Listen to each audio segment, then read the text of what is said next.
I killed an elderly man in front of his wife and basically his entire family. Forgive me for any misspellings or format, I'm trying to do this on my phone. I haven't talked about this to anyone, even though it's been years, even my closest of friends, minus the ones that were there.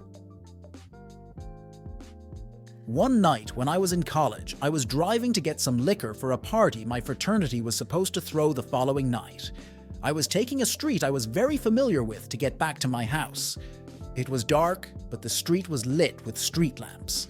I remember that I looked at my radio for a second. Just a second, not very long at all. But when I looked back up to the road, there was a man crossing.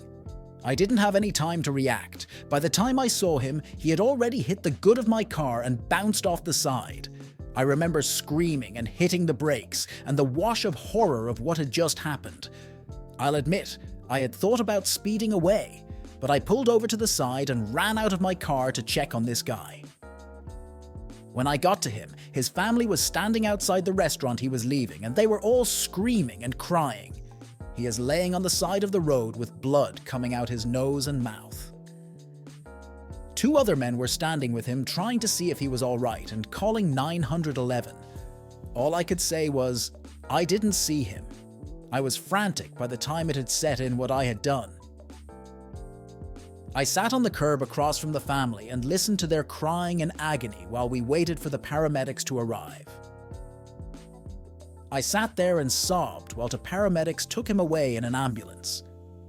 I don't believe I've ever cried so hard and for so long. The worst part about all of it, and what still kills me today, was that his wife came over to me while I was distraught on that curb, sat next to me, placed her hand on my shoulder and said, I was married to him for almost 50 years. We had a good life.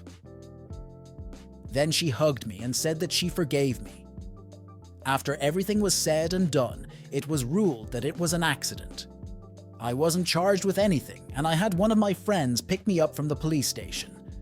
I went down a dark path the years after that. I drank heavily, dropped out of college in my senior year, and had to move back in with my mother and father because I couldn't hold on to a job. Even tried to kill myself with pills. It was a hard road to recovery, which I feel I'm not fully recovered from, nor do I feel I ever will be the same. But eventually, I got my life back in order, joined up with the Navy and saw a bit of the world, and now I'm on track to go back to college and hopefully finish what I started there. It took almost a decade, but I finally start to feel almost whole again. I'm back to hanging with my friends and actually going out. So maybe there is a light at the end of the tunnel. Wow, you guys are awesome. Thanks for the support and feedback. I've never really posted anything on Reddit before, because people can be assholes, but all these kind words are moving. Thank you, and big thanks to whoever reformatted my post. I'm shit at this, so thanks homie.